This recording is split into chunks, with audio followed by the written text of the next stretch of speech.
પ્રિય મિત્ર, જો તમને યાદ હોય તો ગત સ્તવન કાર્યક્રમમાં આપણે પુનર્નિયમના પુસ્તકના 15મા અધ્યાયને પૂરો કર્યો હતો. આજે આપણે મિત્ર પુનર્નિયમના પુસ્તકના 16 અને 17 એમ 2 અધ્યાયો જોવા માંગીએ છીએ. હવે આપણે જોઈએ મિત્ર તો પુનર્નિયમના પુસ્તકના 16મા અધ્યાયમાં 3 મુખ્ય પર્વો આપવામાં આવ્યા છે. આમાં દરેક ઇઝરાયેલી પુરુષે ભાગ લેવાનો હતો. પાસખા પર્વ, 50માનું પર્વ અને માંડવા પર્વ. હવે પાસખા પર્વ એ મિસર દેશમાંથી ઇઝરાયેલી લોકોના છુટકારાની યાદગીરી રૂપે અને ઈશ્વર યહોવાની પ્રજા તરીકે એમના દત્તકપણાની યાદગીરી રૂપે સ્થપાયું હતું. પાસખા પર્વની મારફતે ઇઝરાયેલી લોકોના નવા સંબંધનો પાયો નંખાયો હતો. 16મા અધ્યાયની પ્રથમ 2 કલમો આપણે જોઈએ. આબીબ માસ ધ્યાનમાં રાખીને યહોવા તારા દેવની પ્રત્યે પાસખા પાળ, કેમ કે આબીબ માસમાં યહોવા તારા દેવ તને રાત્રે મિસર દેશમાંથી કાઢી લાવ્યો અને પોતાનું નામ રાખવા સારું યહોવા જે સ્થળ પસંદ કરે ત્યાં ઘેટા બકરાનો ને ઢોર ઢાંકનો પાસખા યજ્ઞ તું યહોવા તારા દેવ પ્રત્યે કર. પાસખા પર્વની જો પાશ્ચાત ભૂમિકા મિત્ર તમારે જાણવી હોય તો નિર્ગમનના પુસ્તકનો 12મો અધ્યાય તમે વાંચજો. ઇઝરાયેલી લોકો મિસર દેશની ગુલામીમાં હતા. આ લોકોને મિસર દેશમાંથી બહાર કાઢી લાવીને વચનના દેશમાં લઈ જવા માટે ઈશ્વરે મૂસાને પસંદ કર્યો હતો. હવે ફારૂન રાજા જક્કી વલણ અપનાવીને આ ઇઝરાયેલી લોકોને જવા દેવા તૈયાર નહોતો પોતાના દેશમાંથી, અને એટલે ઈશ્વરે મિસર દેશ ઉપર એક પછી એક આપત્તિ આણીને ફારૂન રાજા સમક્ષ પોતાનું સામર્થ્ય પ્રગટ કર્યું. લોકો ઉપર અંતિમ આપત્તિ જે રાત્રે આવી, એ રાત્રે ઇઝરાયેલી લોકોએ હલવાન વધ કરીને તેનું રક્ત પોતાની બારસકો ઉપર છાંટીને ઈશ્વરમાં પોતાનો વિશ્વાસ પ્રગટ કરવાનો હતો. અને બારસક ઉપર રક્ત જોઈને મરણનો દૂત એ ઘર છોડીને આગળ જતો હતો, જેનાથી એ ઘર કુટુંબનો પ્રથમ જનિત મૃત્યુમાંથી બચી જતો હતો. જે ઘર ઉપર રક્તનો છંટકાવ થયો નહોતો એ પ્રત્યેક ઘરમાં ફારૂન રાજાના ઘર સહિત મિત્ર પ્રથમ જનિતનું મૃત્યુ થયું. અને આખરે ફારૂન રાજાએ ઇઝરાયેલ લોકોને જવા દીધા પોતાના દેશમાંથી. ઈશ્વર ઈચ્છતા હતા કે પોતાના લોક આ અદ્ભુત બચાવ યાદ રાખે, તેથી તેમણે વાર્ષિક પાસખા પર્વની સ્થાપના કરી. હવે 5 થી 8 કલમો આપણે જોઈએ. 5 થી 8 કલમો જોશો. જે ભાગોળો યહોવા તારો દેવ તને આપે તેમાંની કોઈની અંદર તારે પાસખા યજ્ઞ કરવો નહીં, પણ પોતાનું નામ રાખવા સારું યહોવા તારો દેવ જે સ્થળ પસંદ કરે ત્યાં સાંજે સૂર્યાસ્ત થતી વેળાએ, એટલે તું મિસરમાંથી નીકળ્યો તે સમયે પાસખા યજ્ઞ કર, અને જે સ્થળ યહોવા તારો દેવ પસંદ કરે ત્યાં તું તે રાંધીને ખા, અને સવારમાં તું તારા તંબુમાં પાછો જા. 6 દિવસ સુધી તારે 2 ખમીર રોટલી ખાવી, અને 7મે દિવસે યહોવા તારા દેવના માનમાં પવિત્ર મેળાવડો થાય તે દરમિયાન તારે કંઈ કામ ન કરવું. આ પાસખા પર્વ હતું મિત્ર. પાસખા પર્વ માત્ર એક જ સ્થળમાં એટલે કે યરુશાલેમ શહેરમાં પાળવાનું હતું. એ સમયે પ્રત્યેક ઇઝરાયેલી પુરુષે યરુશાલેમ શહેરમાં જવાનું હતું. 9 થી 11 કલમો આગળ જુઓ તો લખ્યું છે અહીંયા કે તું તારે માટે 7 અઠવાડિયા ગણ, એટલે તું પાકેલા અનાજને દાતરડું લગાડવું શરૂ કરે ત્યારથી માંડીને તું 7 અઠવાડિયા ગણ, અને તું યહોવા તારા દેવ પ્રત્યે અઠવાડિયાનું પર્વ પાળ, અને યહોવા તારા દેવે તને દીધેલા આશીર્વાદના પ્રમાણમાં તારા હાથના ઐચ્છિકાર્પણની ભેટ તું તેને આપ. અને પોતાનું નામ રાખવા સારું યહોવા તારો દેવ જે સ્થળ પસંદ કરે ત્યાં યહોવા તારા દેવની સન્મુખ તું તથા તારો દીકરો તથા તારી દીકરી તથા તારો દાસ તથા તારી દાસી તથા તારા ઘરમાં રહેનાર લેવી તથા તારી મધ્યે રહેનાર પરદેશી તથા અનાથ તથા વિધવા આનંદ કરો. હવે એ જુઓ મિત્ર કે ઇઝરાયેલી લોકો એ પાસખા પર્વ પછી 7 અઠવાડિયા ગણવાના હતા, જે 7 ગુણ્યા 7 બરાબર 49 દિવસ થાય. અને એના બીજા દિવસે 50મો દિવસ એટલે કે સાબ્બાત એટલે કે વિશ્રામવારનો દિવસ આવે. આને કાપણીનું પર્વ પણ કહેવામાં આવતું હતું, અથવા તો પ્રથમ ફળનો દિવસ. 13મી કલમ જુઓ. તારા ખળામાંથી તથા તારા દ્રાક્ષકુંડમાંથી ધાન્ય તથા દ્રાક્ષરસ ઘરમાં આણ્યા પછી તું 7 દિવસ સુધી માંડવા પર્વ પાળ. હવે આ એક બીજું આનંદનું પર્વ હતું મિત્ર. એ 7 દિવસ ચાલતું હતું, અને તે ઈશ્વરે પસંદ કરેલ સ્થળ એટલે કે યરુશાલેમમાં પાળવાનું હતું. 16મી અને 17મી કલમ. વર્ષમાં 3 વાર તારા બધા પુરુષો જે સ્થળ યહોવા તારો દેવ પસંદ કરે ત્યાં તેની હજુરમાં રજૂ થાય. એટલે 2 ખમીર રોટલીના પર્વમાં તથા અઠવાડિયાના પર્વમાં તથા માડવા પર્વમાં અને તેઓ ખાલી હાથે યહોવાની હજુરમાં હાજર ન થાય. પ્રત્યેક પુરુષ પોતાની શક્તિ મુજબ એટલે જે આશીર્વાદ યહોવા તારા દેવે તને દીધો છે તેના પ્રમાણમાં આપે. આ 3 પર્વો યરૂશાલેમમાં ઉજવવાના હતા, જેમાં પ્રત્યેક ઇઝરાયેલી પુરુષે ભાગ લેવાનો હતો. આ પર્વો પાળવા માટે ઇઝરાયેલી લોકોએ વર્ષમાં 3 વખત મુસાફરી કરીને યરૂશાલેમ જવું પડતું હતું. એ તો આનંદનો સમય હતો. એમણે ઈશ્વર પાસે આનંદ સહિત આવવાનું હતું. 18મી કલમ કહે છે કે જે સર્વ ભાગોળો યહોવા તારો દેવ તને આપે તેમની અંદર તું તારે વાસ્તે તારા કુળો પ્રમાણે ન્યાયાધીશો તથા અમલદારો ઠરાવ અને તેઓ અદલ ન્યાયપણાથી લોકોનો ન્યાય ચૂકવે. હવે એ સમયમાં શહેરની મધ્યમાં કે અન્યત્ર કોઈ ન્યાયાલય માટેનું મકાન નહોતું મિત્ર. શહેરના મધ્ય ભાગમાં ન્યાયાલયની ક્રિયા માટે કોઈ વ્યવસ્થા નહોતી. એના બદલે શહેરની ભાગોળે એટલે કે શહેરને ફરતી દિવાલના દરવાજે ન્યાયાલયનું કાર્ય થતું હતું. આનું કારણ એ છે કે આ સ્થળ એવું હતું જેમાં થઈને બધા નાગરિકો શહેરમાં આવતા હતા અને શહેરની બહાર જતા હતા. એક મુલાકાત માટેનું સ્થળ હતું. ઈશ્વર મનુષ્યનું હૃદય જાણતા હોવાથી ન્યાયમાં ભ્રષ્ટાચાર કરવા સામે લાલબત્તી ધરે છે. લોકોના મુખની શરમ રાખવા સામે લાલબત્તી ધરે છે અને લાંચ લેવા સામે લાલબત્તી ધરે છે. હવે 21મી અને 22મી કલમ તમે જુઓ. 21 અને 22 કલમ છેલ્લી 2 કલમો છે 16મા અધ્યાયની. યહોવા તારા દેવની જે વિધિ તું તારે સારું બનાવે તેની પાસે તું તારે સારું કોઈ પણ વૃક્ષરૂપી અશેરાહ મૂર્તિ ન બેસાડ, તેમજ તું તારે સારું કોઈ પણ સ્તંભ ઉભો ન કર, કેમ કે યહોવા તારો દેવ તે ધિક્કારે છે. હવે એ દિવસોમાં વૃક્ષરૂપી સ્તંભ મૂર્તિ પૂજા સાથે સંબંધિત હતો મિત્ર. આ કારણસર ઇઝરાયેલી લોકોએ કોઈ સ્તંભ ઉભો કરવાનો નહોતો. એ સ્તંભોમાં બિન ઇઝરાયેલી લોકો કાલ્પનિક દેવો માટે વેદીઓ બનાવતા હતા, મૂર્તિઓ બનાવતા હતા અને પ્રતિમાઓ બનાવતા હતા. ઈશ્વર આ પ્રવૃત્તિ સામે કડક ચેતવણી આપે છે. ઠીક મિત્ર, આપણે હવે પુનર્નિયમનો 17મો અધ્યાય જોઈએ. પુનર્નિયમના 17મા અધ્યાયમાં મૂર્તિ પૂજા માટેની શિક્ષા અને સત્તાધિકારને આધીન નહીં થવા માટેની શિક્ષા દર્શાવવામાં આવી છે અને આ સાથે રાજાઓ માટેના નિયમો પણ આપવામાં આવ્યા છે. 1લી કલમ કહે છે, જે ગો પશુ અથવા ઘેટું બકરું કંઈ ખોડખાપણ વાળું કે કુબડું હોય તેનો યજ્ઞ તું યહોવા તારા દેવને ન ચઢાવ, કેમ કે યહોવા તારા દેવને તે અમંગળ લાગે છે.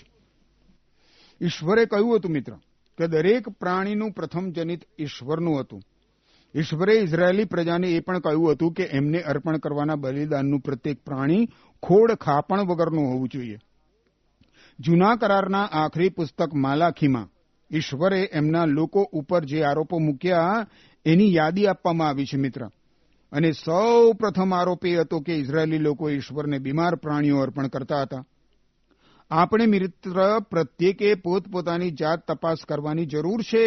શું આપણે નાણાકીય બાબતોમાં ઈશ્વર સાથે પ્રમાણિકપણે વર્તીએ છીએ ખરા? યાદ રાખો, ઈશ્વર ગરીબ નથી. સમગ્ર વિશ્વ ઈશ્વરનું છે. ઈશ્વર આપણા માદલા પ્રાણીનું અર્પણ સ્વીકારતા નથી. અરે, દાનાર્પણની થાળીમાં આપણે ફાટેલી નોટો કે ઘસાયેલા સિક્કા નાખીને કોને છેતરીએ છીએ? ઈશ્વરને. ઈશ્વર આપણી પાસેથી આપણા સર્વશ્રેષ્ઠની અપેક્ષા રાખે છે મિત્ર. 2 થી 5 કલમ જોશો. પુનર્નિયમનું પુસ્તક 17મો અધ્યાય. જે ભાગોળો યહોવા તારો દેવ તને આપે તેમાંની કોઈની હદમાં જો તારી મધ્યે એવો કોઈ પુરુષ કે સ્ત્રી મળી આવે કે જે યહોવા તારા દેવનો કરારનું ઉલ્લંઘન કરીને તેની દ્રષ્ટિમાં જે ભૂંડું તે કરતું હોય ને જેણે અન્ય દેવદેવીઓની સેવા કરીને તેની ભક્તિ કરી હોય ને તેઓને અથવા સૂર્ય કે ચંદ્ર કે તારામંડળમાંની હર કોઈ જે વિશે મેં તને આજ્ઞા કરી નથી તેની ભક્તિ કરી હોય અને તે વિશે તને ખબર મળે ને તે વિશે સાંભળ્યું હોય તો તું ખંતથી તે વિશે તપાસ કર. ને જો એ વાત ખરી તથા નિસંશય હોય કે ઇઝરાયેલ મધ્યે એવું અમંગળ કર્મ થયું છે તો એ દુષ્ટ કૃત્ય કરનાર પુરુષને અથવા સ્ત્રીને હાથે પુરુષ અથવા સ્ત્રીને તું તારા દરવાજા આગળ લાવીને તેને પથ્થરે મારીને મારી નાખ. મૂર્તિ પૂજા વિરુદ્ધ સંપૂર્ણ નિયમ છે મિત્ર, સંપૂર્ણ નિયમ છે. આ અને અન્ય ઉદાહરણો ઉપરથી મારું તો માનવું છે મિત્ર કે 10 આજ્ઞાઓમાંની એક પણ આજ્ઞા તોડવાની શિક્ષા એ મૃત્યુદંડ હતી.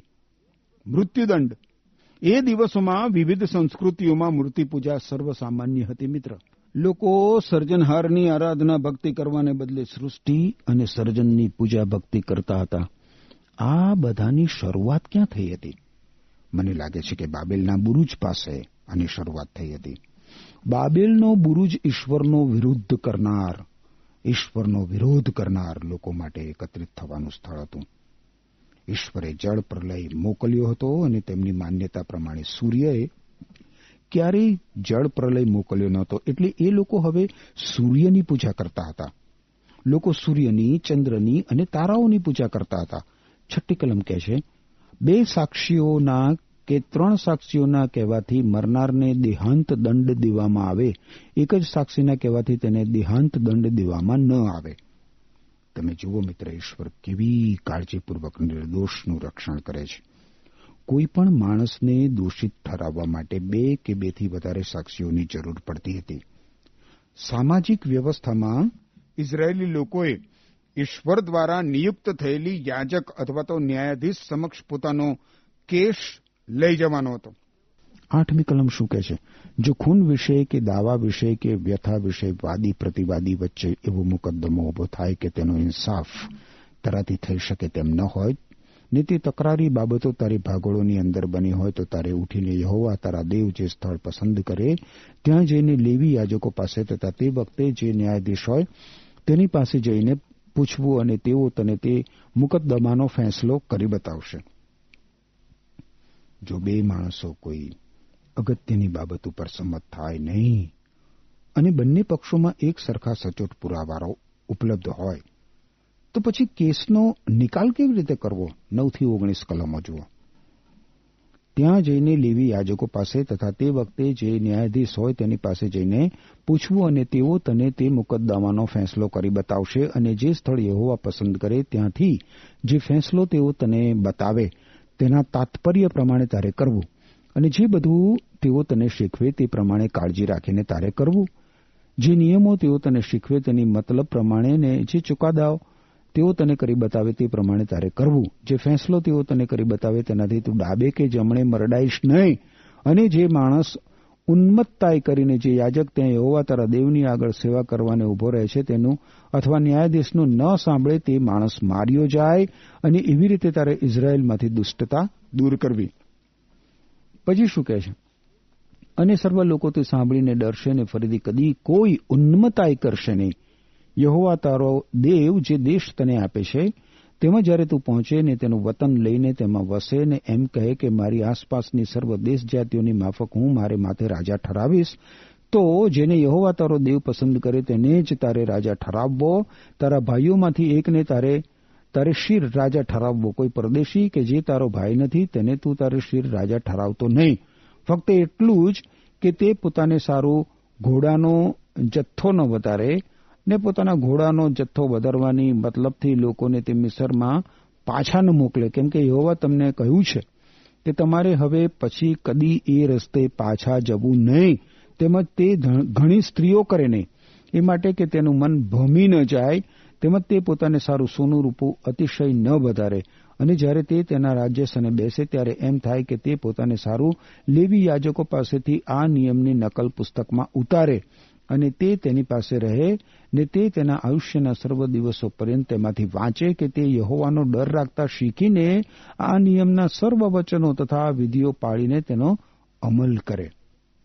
નિયમ બધી જ બાબતોને આવરી લેતો ન હોવાથી મિત્ર અસહમતિની બાબતો યાજક પાસે લઈ જવાની હતી અને યાજક જે કંઈ નિર્ણય કરે એ નિર્ણયને એ લોકોએ આધીન થવાનું હતું. યાજકના ન્યાય ચુકાદા સાથે કોઈ સહમત ના થાય તો એને મૃત્યુદંડની સજા કરવાની હતી. હવે ઈશ્વર જાણતા હતા કે ઇઝરાયેલી લોકો આગળ જતા બીજી પ્રજાઓને હતા એમ એમની પાસે રાજાની માગણી કરશે. એટલે ઈશ્વર કહે છે કે ઇઝરાયેલી લોકોનો રાજા ઇઝરાયેલી જ હોવો જોઈએ, કે વિદેશી નહીં. 16મી અને 17મી કલમ શું કહે છે? જુઓ, ફરીથી વાંચીએ. 16મી અને 17મી કલમ. ફક્ત એટલું જ કે તે પોતાને સારું ઘોડાનો જથ્થો ન વધારે, ને પોતાના ઘોડાનો જથ્થો વધારવાની મતલબથી લોકોને તે મિસરમાં પાછા ન મોકલે, કેમ કે યહોવાએ તમને કહ્યું છે કે તમારે હવે પછી કદી એ રસ્તે પાછા જવું નહીં, તેમજ તે ઘણી સ્ત્રીઓ કરે નહીં, એ માટે કે તેનું મન ભમી ન જાય, તેમજ તે પોતાને સારું સોનું રૂપું અતિશય ન વધારે. અહીં રાજાને સ્પર્શતા નિયમો આપવામાં આવ્યા છે. મિત્ર, સુલેમાન રાજાએ આ નિયમોનો ભંગ કર્યો હતો. સૌ પ્રથમ તો એણે સંખ્યાબંધ ઘોડા રાખ્યા.